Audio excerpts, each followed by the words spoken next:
Hola, bienvenidos sean todos a su programa Aquí y Ahora con Francis Cohen. Tenemos un gran invitado de honor, el doctor Israel Gracias, Castillo. Francis, te agradezco mucho la invitación, muchísimo. Presidente de la Asociación Mexicana de Psicotraumatología. Es correcto. Sí, con un gran tema, trauma psicológico y resiliencia. Pues grande y necesario, Sí. actual. Desafortunadamente, yo algunas veces bromeo con mi familia y con amigos de me gustaría que mi profesión y mi especialidad no se necesitara, pero desafortunadamente vivimos en tiempos sumamente difíciles en donde la complejidad social va requiriendo especialistas en la recuperación de eventos traumáticos, ¿no? ¿Qué es un trauma? ¿Te parece que comenzamos por Sí. ahí? Es sumamente complicado. Los que estudiamos psicología podemos entender que el trauma psicológico se categorizó como un trastorno de ansiedad, pero ahorita voy a clarificar un poquito eso. El trauma es categorizado como un trastorno de ansiedad principalmente por la agitación que se presenta, ¿no? La gente no puede dormir, la gente no puede ir a trabajar, no se puede concentrar. Desgraciadamente en las facultades de psicología, las instituciones de educación, no nos enseñaron bien lo que es el trauma psicológico, nos enseñaron algunos síntomas del estrés postraumático, Sí. pero básicamente el estrés postraumático es el resultado de haber sobrevivido una experiencia muy fuerte, ¿no? Una experiencia muy fuerte como un asalto, un secuestro, terremotos, ¿te acuerdas? Hace 2 años nos tocó experimentar desastres naturales, desastres provocados por el hombre, por la naturaleza, criminalidad, terrorismo, etc. Una violación, una pérdida. Una experiencia que sobrepase las capacidades de la persona de poderlo manejar. Ahora, eso es lo que nos enseñaron a nosotros los psicólogos y regularmente se asocia la palabra trauma con ese tipo de experiencias. No sé, más adelantito quisiera hablar de otros tipos de traumas, pero este es conocido como trauma agudo, es un solo evento. De hecho, la palabra trauma quiere decir herida, herida, ¿no? Así como también hay hospitales de traumatología, Lomas Verdes, está el Leñero, ¿no? Hospitales que trabajan con heridas expuestas, donde hay un traumatismo craneoencefálico. Sí, se puede pensar en algo físico. En algo físico, en la mente. Sí, en la mente. Y eso es la dificultad, porque como no se ve, mucha gente cree que con el tiempo se va a arreglar. Exactamente, ¿no? Y no es un tema de tiempo. No, desgraciadamente no en algunos casos. En unos sí. Las estadísticas dicen que de 4 personas que viven el mismo evento fuerte, 3 van a recuperarse con el tiempo. Sí, entonces, 3. ¿Sin tratarse? Sin tratarse, sin la ayuda de un profesional. El mismo mecanismo. Es como una herida. Sí, claro. Es como una herida, es una herida en la psique. Con el tiempo y los recursos que la persona tenga. Tendemos a la salud. Esa es la naturalidad, es la sabiduría de la naturaleza, el sanarse. Pero de esas 4 personas, una sí va a desarrollar el estrés postraumático. Entonces, vamos a decir que 4 personas viven un evento, ¿no? Un asalto en el transporte público. Muy fuerte, con cuchillos, pistolas, golpes, etc. Esas 4 personas en un inicio van a presentar la misma sintomatología. Todavía no le llamamos trauma. En psicología le llamamos estrés agudo, que es una respuesta fisiológica adaptativa, ¿no? La adrenalina, el ritmo cardíaco, la sensación de que todavía están ahí. Y esto va a perdurar algunos días, algunas semanas, y poco a poco 3 de esas 4 personas van a ir regresando a su normalidad. Se van a tener que volver a subir al transporte público, van a tener que hacer sus vidas y ya pasó el gran susto. Pero una de esas 4 personas no va a poder volver a hacer su vida. Va a seguir teniendo pesadillas, va a tener sensaciones de tener la pistola todavía en el cuello, va a tener la sensación de que lo siguen y su capacidad cognitiva y el pensamiento no va a regresar a su función normal, ¿no? Porque el sistema de alarma, lo que se prende en esos momentos es una autoprotección. Fight or flight. Es esa respuesta de pelear o correr, ¿no? Que solamente se presenta cuando hay una amenaza. Eventualmente eso se apagaría con el tiempo. De 3 personas de las 4 se va a apagar, en una no. Esa persona sí desarrollará lo que se conoce como el estrés postraumático. Y está muy agitada, tiene miedo a dormir, tiene miedo a salir, tiene pensamientos recurrentes, lo que le hemos llamado flashbacks, estas imágenes intrusas, cualquier ruidito que se parezca. Lo va a poner independientemente mal. que el estímulo ya no está ahí, la amenaza ya desapareció, la sensación corporal y todo es como si estuviera ahí. Entonces vivir así no es calidad de vida, no, tendría que buscar ayuda. Eso es lo que nosotros promovemos como asociación, de que no tienen por qué vivir así, de que hay mecanismos, de que afortunadamente hoy se han desarrollado herramientas terapéuticas para apagar ese sistema de alarma. El estrés postraumático es una alarma que se quedó prendida, como la del coche. Me encanta esa metáfora. ¿No? Como la del coche. Si alguien se quiere meter a mi coche y tiene una alarma, va a sonar. Pero si ya no hay más movimiento, el coche va a detectar que ya no hay peligro y se va a apagar. Y va a ahorrar la batería.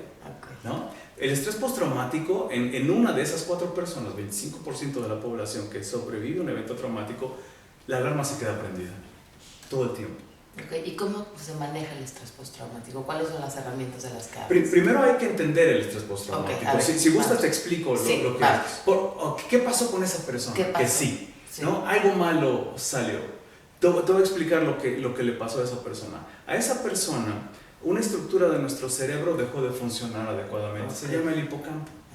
El hipocampo es una estructura de nuestro cerebro, no quiero ser muy técnico, pero te voy a explicar. El hipocampo es una estructura que pertenece al sistema. No, está bien, y ahorita te los voy explicando. Y el puño ayuda mucho a explicar el cerebro. El puño es como el cerebro, donde la neocorteza, donde se encuentran las funciones más elevadas del ser humano, como el lenguaje, la planeación, las matemáticas, el arte, se encuentra en la parte superior. Pero adentro, haz de cuenta que mis dedos, aquí adentro, hay una estructura que se llama sistema límbico. El sistema límbico es el encargado de nuestra sobrevivencia y de las emociones. En ese sistema límbico son muchas estructuras. Hay una que se llama el hipocampo. El hipocampo es responsable de varias cosas, pero principalmente de organizar las experiencias en un contexto espacio-temporal. Es decir, si yo te pregunto, ¿a dónde fuiste a la escuela, Francis? ¿No? ¿Qué hiciste ayer? Tu hipocampo ya arregló tus recuerdos y te dice, hice esto en una cronología, tiempo, y me vas a decir en qué lugares estuviste. Espacio y tiempo, consolida la memoria, es la que ayuda a consolidar la memoria en un contexto espacio-temporal. En un evento traumático el hipocampo no funciona, deja de funcionar. Se disocia. Esa es la palabra. Esa es la palabra, disociación. Sí, se disocia. Ahora, ¿por qué se disocia? Porque es demasiado estrés. No tolera el estrés de la trauma y entonces... Hace rato tú hablaste de 2 respuestas ante una amenaza, pelear o correr, fight or flight, pero hay una tercera respuesta, disociación, que es la disociación y es el congelamiento, ¿no? Nos friseamos, nos congelamos, ¿no? Automáticamente, nadie ha escrito un manual qué hacer en caso de un asalto, pero todos los seres humanos sabemos que si me asaltan, bajo la cabeza y no veo a la persona. No es social esto, o sea, no lo aprendimos. Es instintivo. Totalmente instintivo, porque no puedo pelear. Claro. No puedo correr. Pues estoy en mi coche o estoy en el autobús. Entonces mi tercera opción es congelarme. Ahí el hipocampo dejó de funcionar. Ahí se apagó el hipocampo. Fíjate que ahorita que estaba estudiando un poco el tema, estaba escuchando que los animales, por ejemplo, un ratón cuando lo ataca un león, se congela. Sí, se hace el que está muerto, porque pues sabe que no puede atacar. Así me lo decía mi abuelita, mira, así soy el muertito. Y yo decía, ay, qué ratón. Y entonces, entonces es el mecanismo de defensa que tenemos desde los animales hasta todos para cuando estamos frente a un estímulo que nos amenaza. Y que no podemos huir. Entonces, el disociarnos, el congelarnos, tiene 2 principales funciones. Uno es, a lo mejor paso desapercibido, ¿no? Se suben a saltar en el camión y me congelo. Es instintivamente, no me muevo, no me van a disparar, ¿no? Me camuflajo con los demás. Eso es lo que hacen los animales. Muchos animales se congelan porque a lo mejor el depredador no tiene hambre, solamente quería cazar. Entonces ya se acabó el juego. Y esta metáfora del animal pasa en la vida diaria. Pasa en la vida diaria. El congelamiento, que ahorita vamos a hablar qué pasa con una persona. En el de que el depredador a veces no tiene hambre, nada más quiere cazar, está buscando presas. Y es ahí en donde se da este lenguaje en otro nivel, no es un lenguaje verbal, sino es un lenguaje a nivel evolutivo, animal, de supervivencia. Totalmente de acuerdo.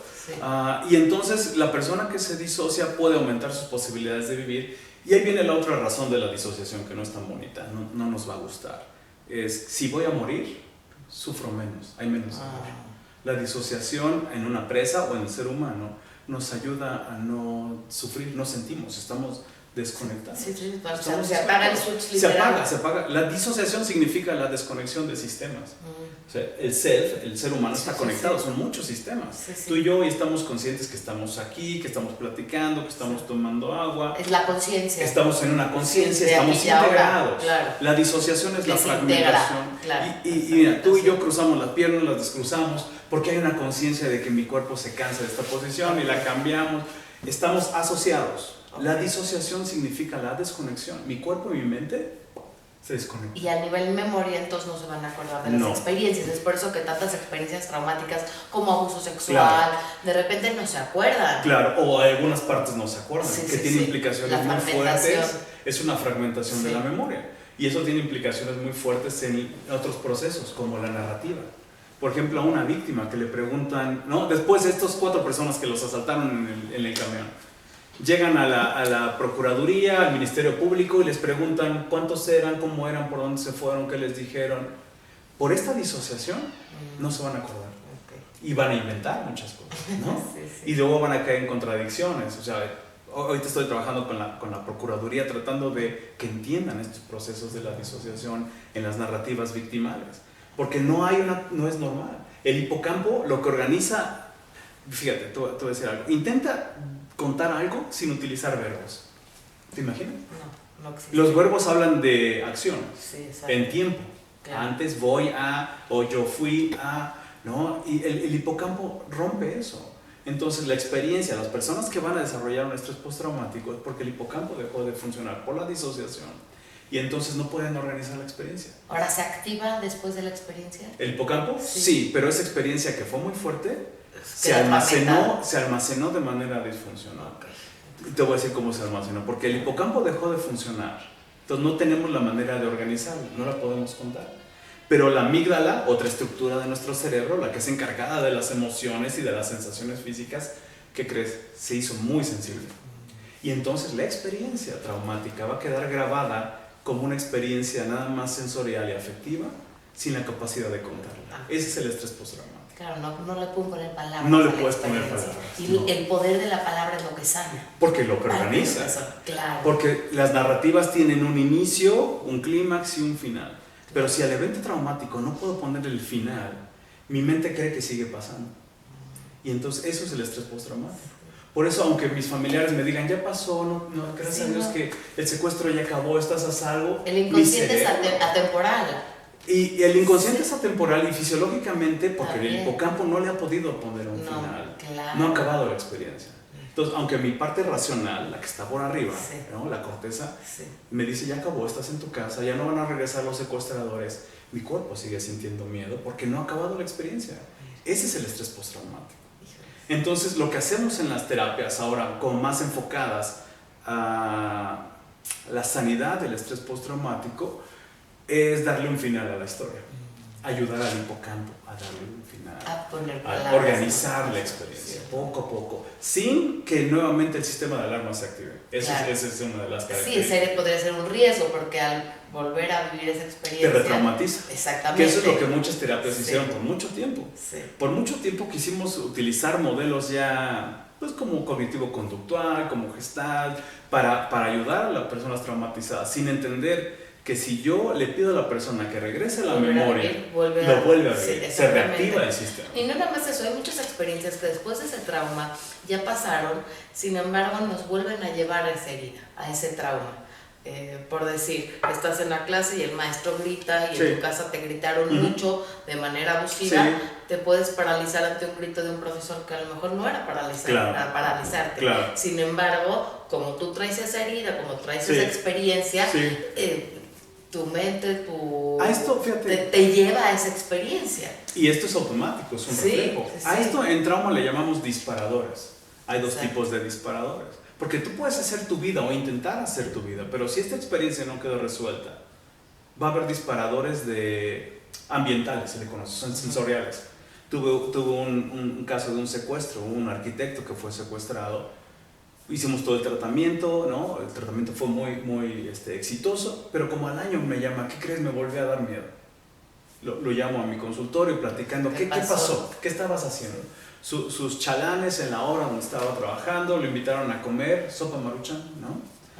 Y eso le daban de comer en el secuestro. Entonces el olor y el sabor dispararon nuevamente esta sensación, ¿no? de estar secuestrado y reactivaron esto. Entonces ambientales, sonidos, sabores. Cuando es un trauma sexual es muy fuerte porque reactivar la vida sexual se vuelve un problema por todas estas disparadores que pueden nuevamente echar a andar la memoria traumática. Entonces están los disparadores ambientales, pero también los de estado, como este, ¿no? A lo mejor mi jefe en el trabajo o el maestro es muy estricto, ¿no? Y me da ciertas órdenes. El maestro me dice, no te sientes ahí, o cámbiate para allá. Y a lo mejor en el asalto, el agresor, el secuestrador me dio esas órdenes y me sometió. Entonces ese estado de tenerle miedo a un personaje puede reactivar la memoria. Entonces esto al final del día lo van a traer toda la vida. Aunque lo trabajen, aunque lo resuelvan, es algo pues con lo que quedan y que tienen que saber. Y por eso me gusta que hablas también de resiliencia, a ver si podemos tocar el tema también, que es muy amplio o no. Pero al final del día es como, bueno, ya es algo con lo que vas a vivir. Entonces, ¿cómo me armo para poder vivir lo mejor posible a pesar de la experiencia? Bueno, la idea es que no tienes que vivir con eso, ¿no? La idea es que se puede sanar. La idea es que ya hay especialistas. Y es muy sencillo, ¿no? Realmente las técnicas para este tipo de trauma agudo, estamos hablando de una sola experiencia, es muy fácil y muy sencillo. Es todo un proceso, todo un caminar para ir ayudando a la persona a enfrentarse a la memoria traumática sin que se reactive su sistema de alarma. Sin que vuelva a vivir la experiencia. Y eso lo hacemos anclándolo una parte al presente, ¿no? Todas las técnicas tienen esto que le llamamos atención dual, donde vas a ir a la memoria, pero al mismo tiempo vas a poner atención en el estímulo de aquí.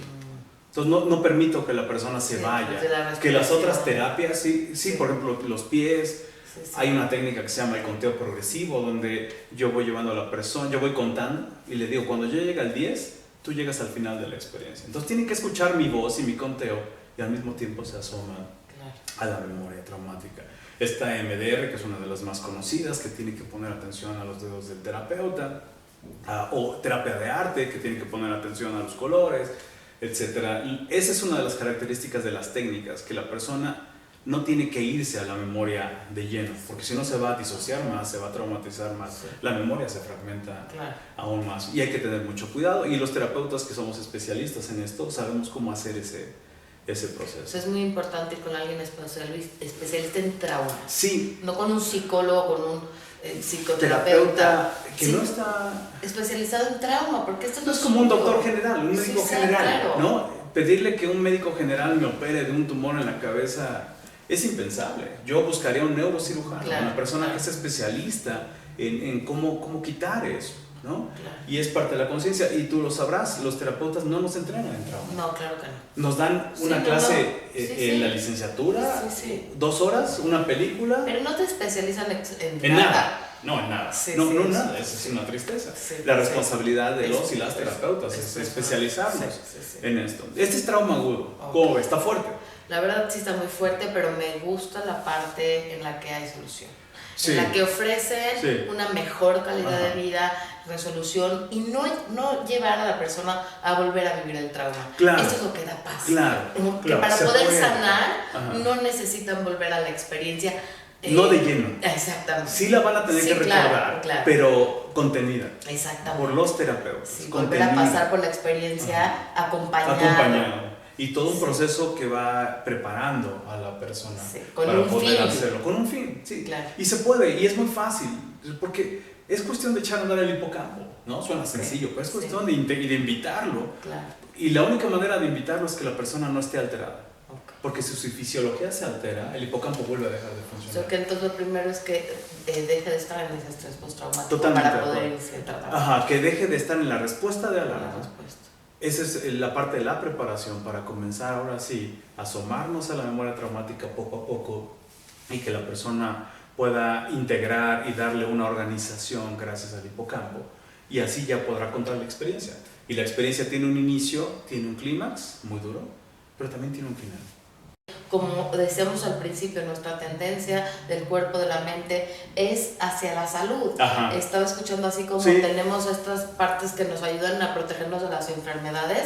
Es este sistema inmunológico. Existe este mismo sistema inmunológico psicológico también que nos ayuda a protegernos de las situaciones difíciles. Por eso 3 de 4 personas tienen ese sistema inmunológico intacto. Es mucho. Y desgraciadamente, no, estoy de acuerdo contigo, pero desgraciadamente la psicología siempre se ha ido al estudio de lo que está mal.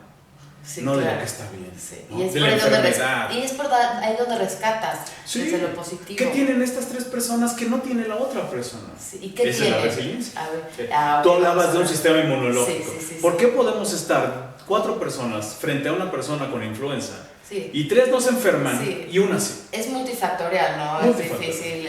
Pero la resiliencia es una comparación del sistema inmunológico. Un sistema inmunológico fuerte es igual a la resiliencia. No nacemos con un sistema inmunológico, ¿sabes? Se desarrolla. ¿no? Se desarrolla. Exactamente. Lo mismo en las personas. Por mucho tiempo se creyó que la resiliencia era un elemento natural de las personas. No. Un tema genético. Sí. O ya intrínseco del ser humano. No. ¿Sabes que no? Entonces, bueno, eso da oportunidad, porque así como un músculo se desarrolla, tiene uno que ir al gimnasio, tiene uno que comer bien, igualmente la mente, igualmente la resiliencia. Entonces, esto es una oportunidad para cualquier persona y ojalá y no la tengamos que desarrollar a la hora del estrés postraumático. Sí, ahí es más difícil. Sino que la puedas desarrollar antes, para que a la hora, porque finalmente a todos van a pasar cosas. Claro. Nadie está exento. No. Claro que no de un trauma, a lo mejor así como tal, como dices, ¿no? Pero bueno, situaciones que nos sacudan en la vida. Todos vamos a tener. Entonces, de alguna manera, si te preparas en la salud y no ya cuando tienes el evento, creo que hay más posibilidad de enfrentarte a eso. Las personas que son mamás saben que hay un periodo de brindarle un recurso inmunológico a los niños y a las niñas. La lactancia. Ok, ahí está, ¿no? ¿Te acuerdas de eso? Claro, ¿no? bueno. O sea, el bebé no nace con esas capacidades ¿no? Y se habla de este periodo de lactancia, del calostro, como un bombazo de sistema inmunológico para el bebé. También el ser humano, no nacemos con eso. ¿Cuál es la raíz? El bombazo, el vínculo seguro con las figuras primarias, madre, padre, abuelos, etc. Es eso. Hoy sabemos que el cerebro del niño no es resiliente, es adaptable, es moldeable, es muy distinto. Es muy diferente. Resiliencia es regresar a la forma original, de ahí tomamos la idea. Es la capacidad de enfrentar una adversidad y salir y regresar mejorado, ¿no? Y la maleabilidad es la palabra que estoy buscando. El cerebro del ser humano es maleable.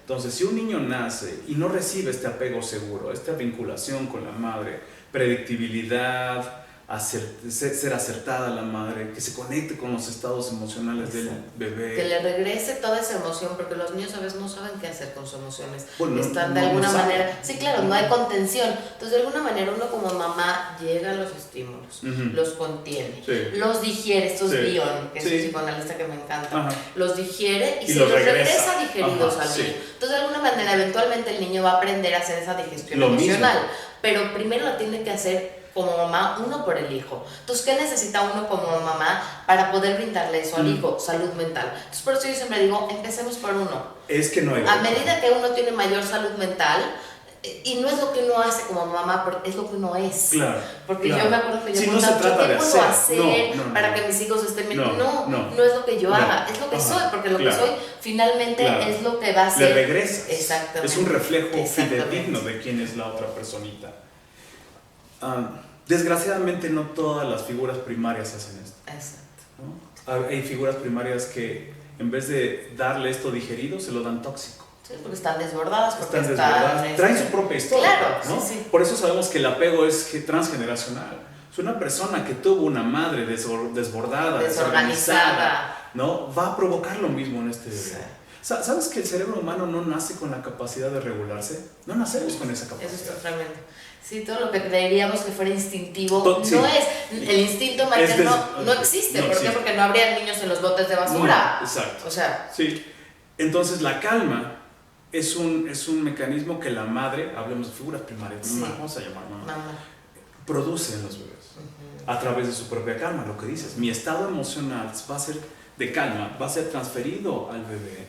Y el bebé va a aprender a calmarse y a regularse al mismo. A través del ejemplo, a través de lo que le están dando. ¿Qué pasa con una mamá deprimida? ¿Qué pasa con una mamá ansiosa? O una mamá que es adicta, una mamá que no se cuida, que come mal, va a transmitir todo esto a un sistema digestivo de un bebé que no va a saber qué hacer con esto, ¿no? Entonces la resiliencia es esa primera relación. El vínculo es el primer modelo de relación que las personas, hoy tú y yo podemos relacionarnos, ¿no? porque tuvimos eso. Podemos llegar a un lugar y establecer una relación. Tú y yo sabemos lo que puede pasar aquí, lo que no puede pasar aquí.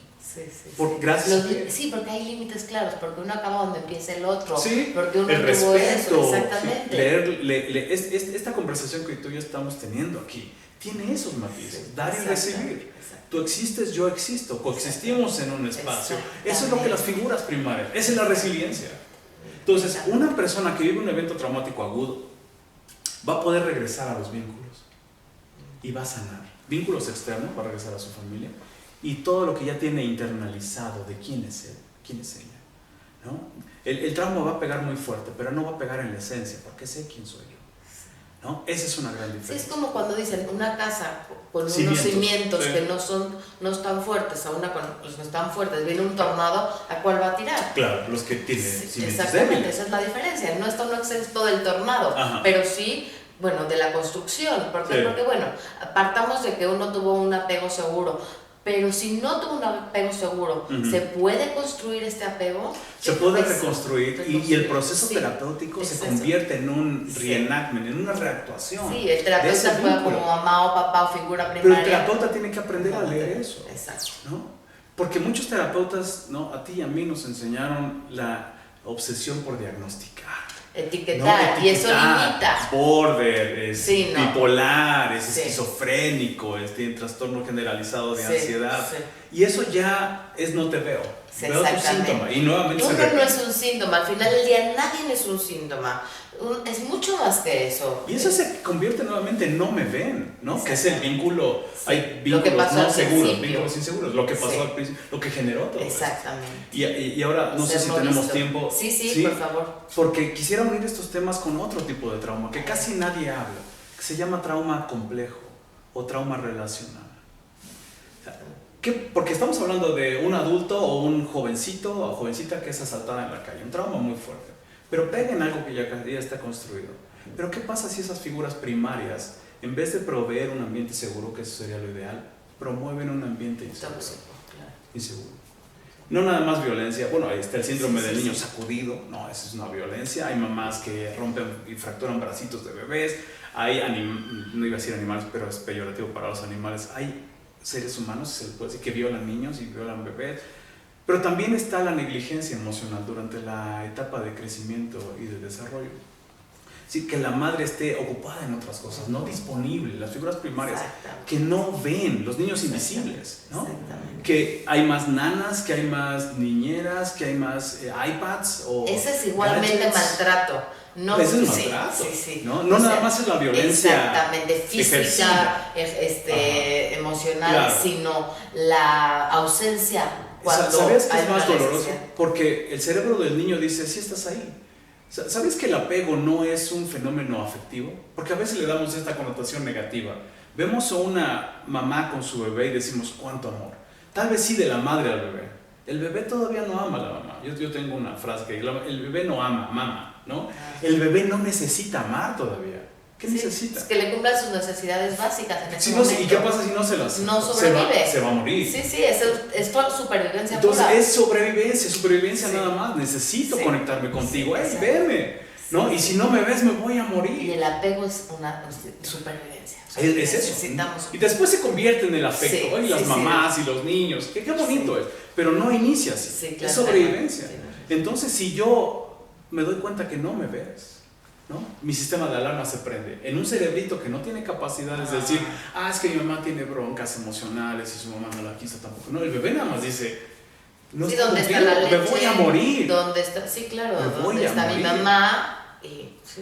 Y entra el estrés postraumático también. Pero este es complejo. Porque estrés agudo es cuando una persona es atropellada aquí en la avenida, ¿no? Pobre persona. Ahora imagínate un bebé que es atropellado todos los días. ¿Qué adaptaciones va a tener que hacer en su mente para saber es que mi mamá a veces sí y a veces no? ¿Cómo voy a aprender a relacionarme? Este se llama trauma complejo. ¿Y sabías que está relacionado con la mayoría de las disfunciones mentales? El trauma complejo, las necesidades no satisfechas en la infancia. Es por eso que es tan importante las figuras primarias, que estén lo más saludables posibles para que puedan estar y brindar por lo menos esas necesidades básicas. ¿Qué es la resiliencia? ¿No? Es decir, las primeras relaciones, se hablan de 18 meses de vida, son sumamente básicos. Sí, a ver, las mamás que nos estén escuchando con bebés así recién nacidos, que sepan que de ahí va a partir la salud emocional de sus bebés. Hace muchos años tuvimos una iniciativa de, junto a las cartillas de vacunación, hablar sobre el vínculo. Porque así como las vacunas inmunizan, ¿no? Hacen algún tipo de sistema defensivo contra enfermedades, el vínculo también. Claro. ¿Quieres que tu hijo tenga salud mental? Me parece que es mucho más sano. Bueno, no puedo ponerme, comparar, no es otra cosa, no, pero nos preocupamos a veces mucho en la salud física, en el ejercicio, cuidarnos. La salud emocional a mí me parece que es mucho más importante que la salud física, porque con una salud emocional suficientemente fuerte, porque al final del día todo es mundo interno Israel. Sí, pero ¿sabes por qué? Porque una persona que está enferma físicamente alguien lo va a notar, ¿no? Aparte, una maestra va a decir, este niño estornuda mucho, este niño está pálido, este niño está anémico, claro. Y lo va a llevar y alguien lo va a ver, pero la salud mental... Cuando se atiende, cuando pasa qué. Ve el caso de este niño, ¿no? Curiosamente nuestros temas coinciden desafortunadamente con lo que pasa en Torreón. Un niño que su madre fallece, que es llevado a vivir con los abuelos, que no le ponen mucha atención, por lo menos es lo que se dice, donde hay armas en la casa. El niño es invisible, no es visto. Nadie se dio cuenta que el niño tenía un dolor. No hablemos de enfermedad mental, porque yo creo que el niño no tenía una enfermedad mental, tenía un gran dolor, no fue visto. Y como era interno, y era un niño callado, un niño que tenía buenas calificaciones, nadie lo vio, ¿no? Hoy todos lo vemos. Hoy todos lo vimos. Y acabó en tragedia. Y acabó en una tragedia, ¿no? Nadie vio. Por eso creo que es tiempo de regresar a este tema de resiliencia. Porque si hay resiliencia no hay trauma crónico, no hay trauma infantil, no hay trauma relacional. Y la resiliencia se da con este apego y este vínculo seguro. Ajá. Y bueno, ya si no lo tuvimos o no lo tuvieron, hay opción para formarlo, porque se desarrolla. Sí. Porque si no se... El cerebro es plástico, el cerebro se reconecta. La neuroplástica. Sí. Pero primero tienes que saber qué es. O sea, si hay personas que tuvieron una infancia difícil, mamás, papás violentos, con enfermedades mentales o con adicciones o con violencia, y que esto te ha afectado en tu vida, esto tiene un nombre y se llama trauma relacional, trauma crónico. Claro, o sea, que sepamos que hay un diagnóstico y hay un tratamiento. Sí, eso da hay mucha esperanza. Paz. Pero hay muchas personas que dicen, no, es que a mí no me abusaron sexualmente en la infancia, entonces no es trauma. No, pero tu mamá no estuvo presente, ¿no? Pero tu mamá estaba y no estaba, o tu mamá era muy crítica, o tu mamá te decía, tienes que bajar de peso todos los días, ¿no? O tu mamá hacía comparaciones entre tu hermana y tú, ¿no? Eso es abuso. Claro. Tenemos que entender eso. Y que en un cerebro que está en desarrollo, no sabe cómo manejarlo. Y la única manera de hacerlo va a ser adaptándose, aislándose, con rencor. Los trastornos de la conducta alimenticia, por ejemplo, está relacionado con esto. Las adicciones están relacionado con esto. Fíjate que en Estados Unidos en los 90 se hizo un estudio que se llama el estudio de las experiencias adversas en la infancia. Una aseguradora, Kaiser Permanente, se dio cuenta que en sus usuarios había una población que se moría antes, que se enfermaba más, que tenía obesidad, que era propensa a adicciones, que era propensa a violencia, que era propensa a problemas relacionales, que abandonaban sus tratamientos. Quisieron investigar qué tenía esta población, porque eran de todas las razas, de todas las edades.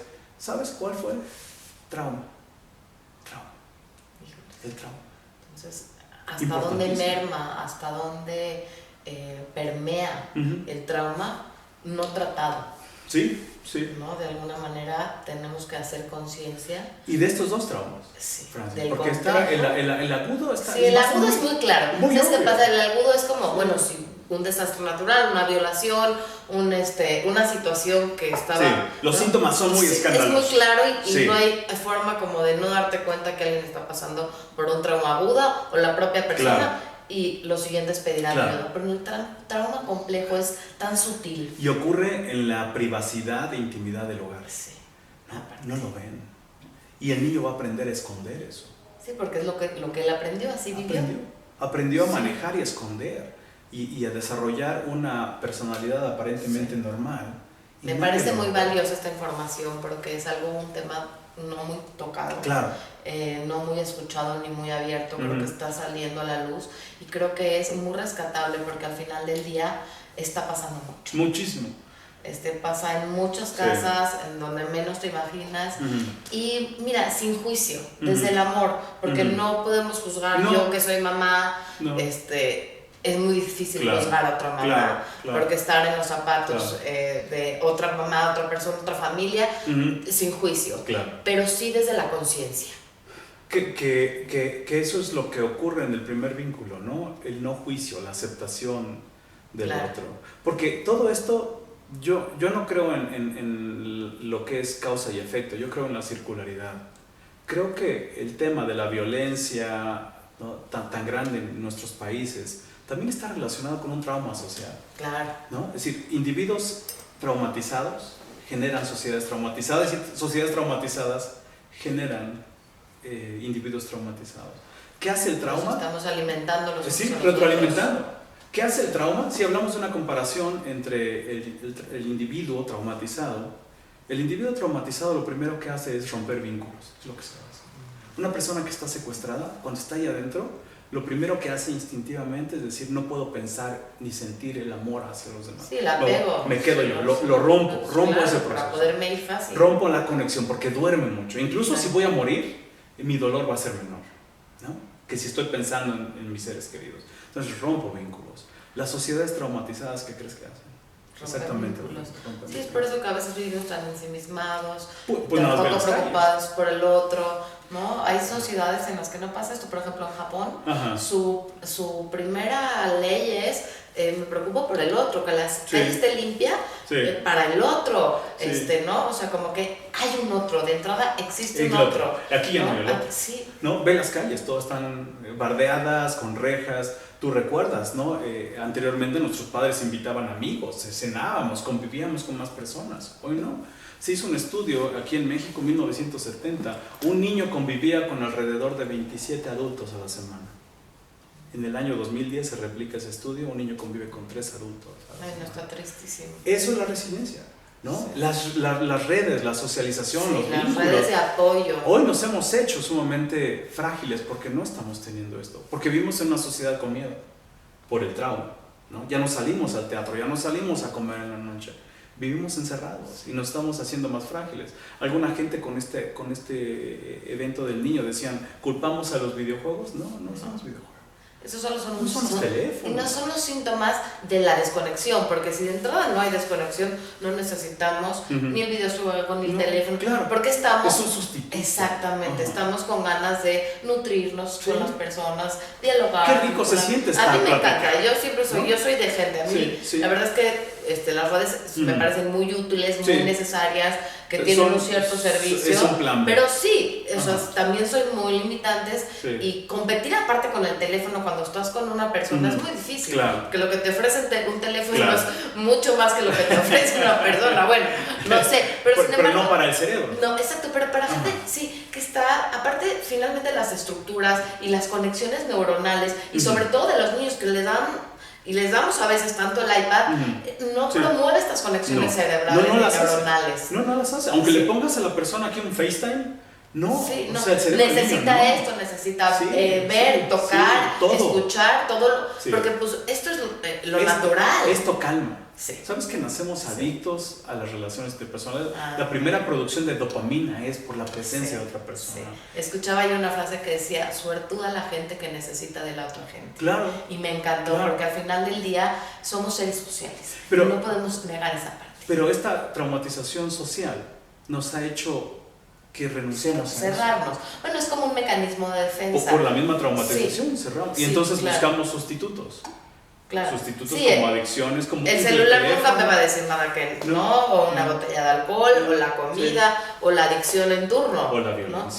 Sí. Entonces de alguna manera pues te expones a que te digan algo que no te gusta, pero es estar en contacto con las emociones, porque las emociones, como yo decía, tienen una función, tienen un sentido. No hay emociones buenas ni malas. El miedo te ayuda a huir, te ayuda a decir... El enojo te separa. Sí, y te ayuda, es una motivación fuertísima para poder...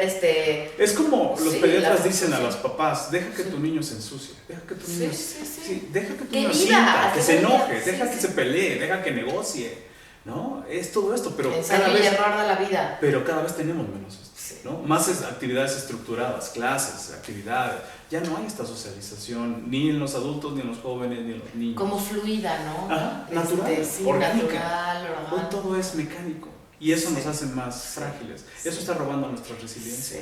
Y somos una población mucho más vulnerable por lo mismo, ¿no? Porque ya no tenemos vínculos. ¿Y qué invitación se puede hacer a regresar a a esta parte orgánica que es tan rica, tan nutritiva, tan enriquecedora, tan formadora? Convive, sal, haz amistades, platica. O pon esto a un lado, ¿no? Hay familias que tienen estas reglas, celulares a un lado, platiquemos. La creatividad te da resiliencia. Saber tus posibilidades y tus limitantes te da resiliencia, porque es muy importante esa parte, ¿no, Israel? Sí. O sea, porque también somos seres limitados. Claro. Si yo quiero cantar ópera, pues no voy a poder, porque conozco mis limitaciones, pero conozco mis posibilidades. Claro. Entonces, de alguna manera, conocerte, el autoconocimiento te ayuda a la resiliencia. Pero el conocimiento no viene sin el reflejo del otro.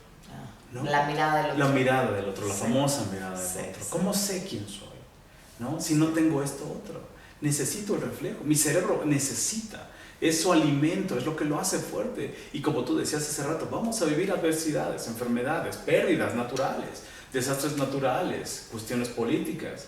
Entonces, ¿qué mejor apuesta que regresar a lo que alimenta nuestra mente, nuestra alma? A fortalecernos, porque al final de esto, como dices, esto fortalece, son vitaminas para el alma, vitaminas para el cuerpo, hacer lo que te gusta, gozar lo que haces. Porque a veces hacemos ejercicio, ¿no? Del cuerpo. No, a mí me parece súper importante. ¿Y esto? Sí, también, nos hace igual de importante porque somos mente, cuerpo, somos espíritu. Claro. Entonces, de alguna manera, así como alimentamos cada parte de nuestro cuerpo, al igual. Claro. Si no va a ser importantísimo regresar a eso, hacer comunidad. Sí, exacto. Hacer comunidad. Esas redes de apoyo. A regresar a esto. Yo sé que es esfuerzo, yo sé que es vulnerabilidad.